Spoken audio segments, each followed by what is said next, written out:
भरपूर एमएससीबी कडून अडचणी होत आहेत. नागरिक त्रस्त झालेले आहेत.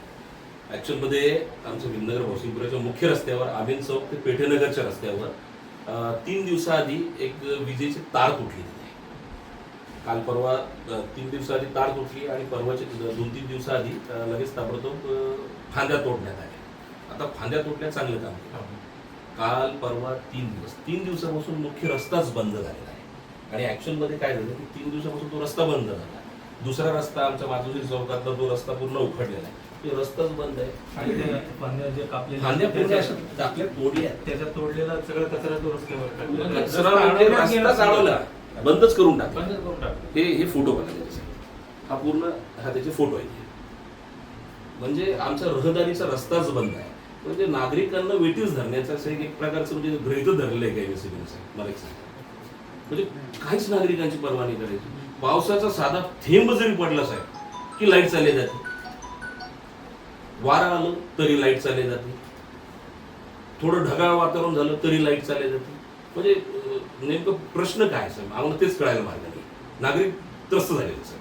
आपले शाखा शहरामध्ये पूर्ण हीच परिस्थिती आहे. ही संपूर्ण शहराची परिस्थिती आहे. मी फक्त तुम्हाला माझ्या भीमनगर भोसरीपुराच्या परिस्थिती तुम्हाला फक्त अवगत करतो, परंतु ही शहराची परिस्थिती आहे. आणि परिस्थिती अशी झालेली आहे की नागरिक त्रस्त झालेले आहे. आता म्हणजे आम्ही तुम्हाला विनंती करायला लागलो की हा जो गलथान कारभार आहे आपल्या एमएससीबीच्या माध्यमातून जो होतोय, 4 महिने उन्हाळ्याच्या याच्यात आम्ही कसं काढले आम्हालाच माहिती. नागरिक मी एक नागरिक म्हणून बोलतो, नेता कार्यकर्ता मी माझ्या घरचा, परंतु मी आता इथे एक नागरिक म्हणून आलो. कारण की मी माझ्या परिवाराला आम्ही सुद्धा फेस करतो साहेब. तुम्ही तुमच्या परिवारासोबत फेस करत असता, तर याच्यामध्ये आपण तो फेस केलाच आहे. काय म्हणतात त्याला, उन्हाळ्यामध्ये आपण ते काटकसर केली, लोड शेडिंग म्हणा काही म्हणा. परंतु आता सध्याला आता पावसाळ्यात बघा थोडं काही म्हणजे वारा उदान आलं की लाईट चालली जाते. तर आता कसं होणार? आता 4 महिन्याचा तर आता नागरिकांना प्रश्न निर्माण झालेला की 4 महिन्यात एमएससीबी कडून काय होणार. आणि सगळ्यात मोठा आणि चीड येणारा प्रश्न असा आहे नागरिकांचा की लाईट गेल्यानंतर 2-2, 4-4 तास लाईट येत नाही. आणि सगळ्यात महत्वाचं, आपल्या डिपार्टमेंटचे लोक फोनच घेत नाही सर. अक्षरशः फोन डायव्हर्ट करून ठेवतात की रिसिव्हर असं उचलून ठेवतात. आम्हाला तर डाऊट आहे सगळ्यांना की असा फोन तुमचा ठेवला जातो, कारण की फोनच उचलत नाही, फोन लागतच नाही. म्हणजे नेहमी एंगेज, म्हणजे तुम्ही 100 वेळेस जरी कॉल केला तरी तो फोन तुम्हाला एंगेजच दिसणार.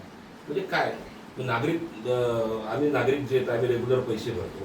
तुमचं जर बिल काही थकलं तर तुम्ही त्याच्या व्याजासहित बिल भरता. आणि जर यदा कदाचित 2-3 महिन्याचं समजा कोणाचं बिल जर थकीत राहिलं तर सगळ्यात पहिले एमएससीबी काय करते, त्यांचे विद्युत पुरवठा डिस्कनेक्ट करतो.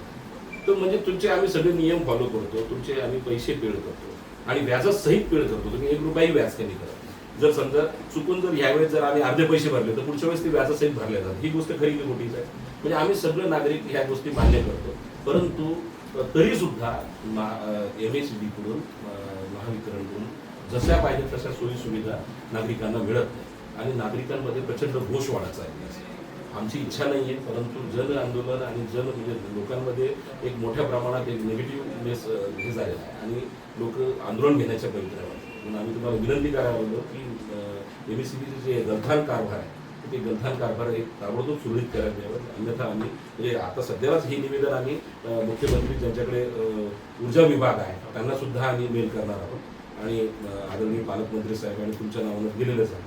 फक्त विनंती आहे की तात्काळ तुम्ही कारवाई करा. जे कोणी अधिकारी असतील एवढे म्हणजे आता या संदर्भात म्हणजे तुम्हाला सांगायचं झालं तर 7 मेला आमचे जे हे आहे डायरेक्टर ऑपरेशन संचालक संचालक यांनी स्वतः येऊन याबाबत आढावा बैठक घेतली.